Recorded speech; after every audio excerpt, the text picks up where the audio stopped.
જય શ્રી કૃષ્ણ. સ્વાગત છે તમારું આરબી ઠાકોર કુકિંગ ચેનલમાં. તો આજે આપણે બનાવીશું સરગવાની કઢી.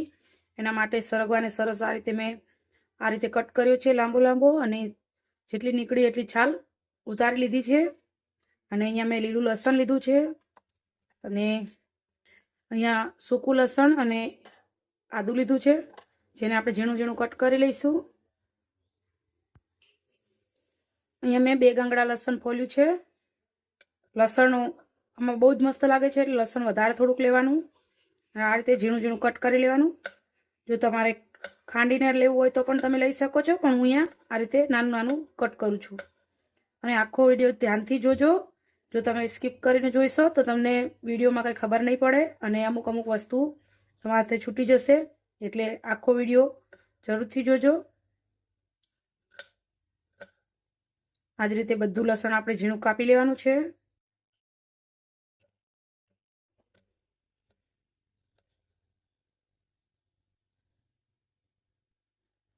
આપણે લસણ બધું કાપી લીધું છે. હવે આદુને પણ સરસ ઝીણું ઝીણું કાપી લઈશું.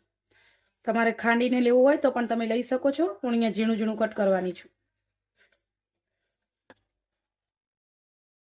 આદુ પણ આપણે સરસ ઝીણું કટ કરી લીધું છે. ચાલો આપણે કઢી વઘારી લઈએ. કઢી વઘારવા માટે આપણે કડાઈમાં 3 પાવડા તેલ નાખીશું. કઢીમાં હંમેશા તેલ થોડુંક ચડિયાતું નાખવાનું, જેથી કરીને આપણે કઢીનો સ્વાદ બહુ જ મસ્ત આવશે અને કલર પણ બહુ મસ્ત આવશે.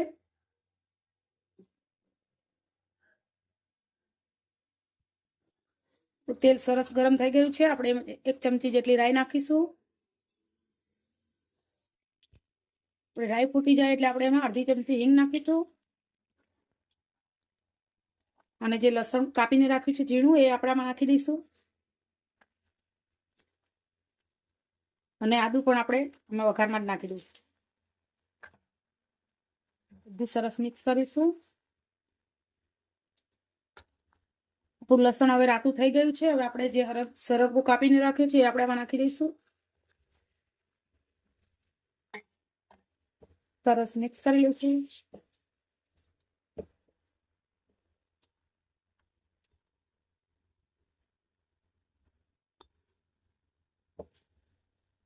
હવે આપણે મસાલા કરીશું. મસાલામાં 1 ચમચી ધાણા જીરું, 1 ચમચી લાલ મરચું, અડધી ચમચી હળદર, ને સ્વાદ પ્રમાણે મીઠું નાખીશું. બધું સરસ મિક્સ કરી લેવાનું.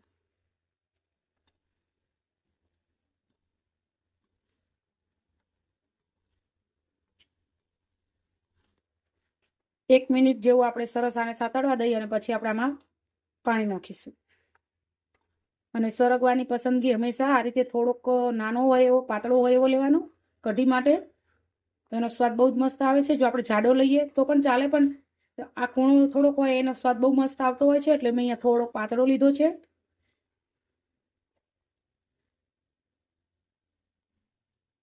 આપણે 1 મિનિટ જેવું થઈ ગયું છે. હવે આપણે આમાં 1 ગ્લાસ જેટલું પાણી નાખીશું. આપણે સરગવો ચડી જાય એટલું પાણી નાખીશું. પછી આપણે પાછળથી છાશ નાખવાની છે આમાં. જો પહેલા નાખી દઈશું તો સરગવો સરખો ચડશે નહીં, એટલે સરગવો સરખો ચડી જાય પછી જ આપણે આમાં છાશ નાખવાની છે.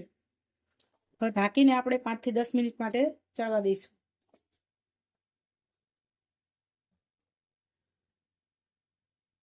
જ્યાં સુધી આપણો સરગવો ચડે છે ત્યાં સુધી આપણે કઢીમાં નાખવાનું એક બેટર બનાવી લઈએ.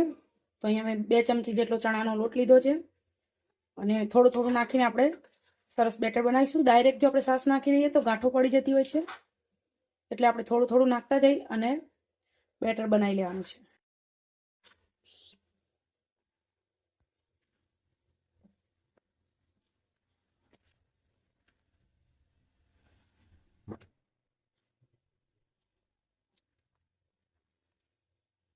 તમારે જો ચણાનો લોટ ના નાખવો હોય તો તમે બાજરીનો લોટ પણ નાખી શકો છો.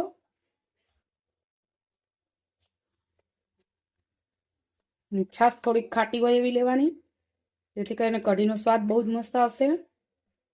અને જો તમારે છાશની જગ્યાએ દહીં વાપરવું હોય તો પણ તમે વાપરી શકો છો.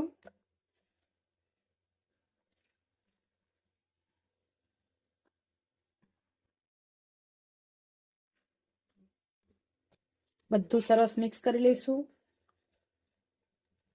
ગાંઠા ના પડે એનું ધ્યાન રાખવાનું. આ રીતે તમે કરશો તો ગાંઠા બિલકુલ નહીં પડે. જો આપણે ડાયરેક્ટ લોટ નાખીને કરીએ તો પછી એમાં ગાંઠા પડી જાય છે. બધી છાશ આપણે આમાં નાખી દઈશું અને આપણું શાક સરસ સરગવો ચડી જાય પછી આપણે એમાં બેટર નાખી દઈશું.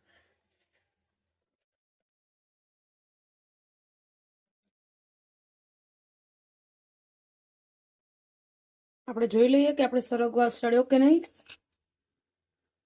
તમે જોઈ શકો છો મસ્ત એકદમ કલર કેટલો મસ્ત આવ્યો છે અને સરસ આપણો સરગવો ચડી પણ ગયો છે. એટલે સિંગ આ રીતે ફાટી જાય એટલે એમ માની લેવાનું કે સરસ ચડી ગયો. તમે જોઈ શકો છો સિંગ ફાટી ગઈ છે એકદમ મસ્ત. હવે આપણે જે આપણે છાશ અને લોટ અડવાડીને રાખ્યું છે એ નાખી દઈશું આમાં.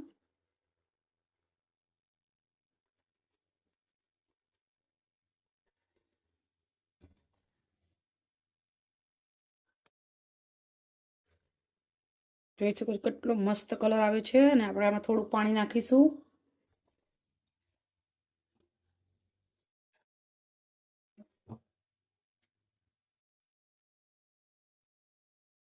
અડધા ગ્લાસ જેટલું પાણી નાખ્યું છે અને જાડું પાતળું તમારે જો કઢી જાડી રાખવી હોય તો તમે થોડોક લોટ વધારે પણ નાખી શકો છો, પણ મેં અહીંયા મીડિયમ રાખી છે એકદમ માપની થશે. બહુ જાડી પણ નહીં અને બહુ પાતળી પણ નહીં એવી. હવે આપણે સરસ આપણી કઢીને ઉકળવા દઈશું અને જે અહીંયા મેં લીલું લસણ ઝીણું કાપીને રાખ્યું છે એ આપણે 1 ચમચી જેટલું નાખીશું. જો તમારે લીલું લસણ ના નાખવું હોય તો તમે સ્કીપ કરી શકો છો, પણ અહીંયા મને લીલું લસણ વધારે ગમે છે એટલે મેં નાખ્યું છે. હવે સરસ મજાની આપણે કઢીને ઉકળવા દઈશું. એકદમ મસ્ત આપણી કઢી ઉકળી ગઈ છે. હવે આપણે ઉપર લીલા ધાણા નાખી દઈશું અને ગેસ બંધ કરીને ગરમા ગરમ સર્વ કરશું.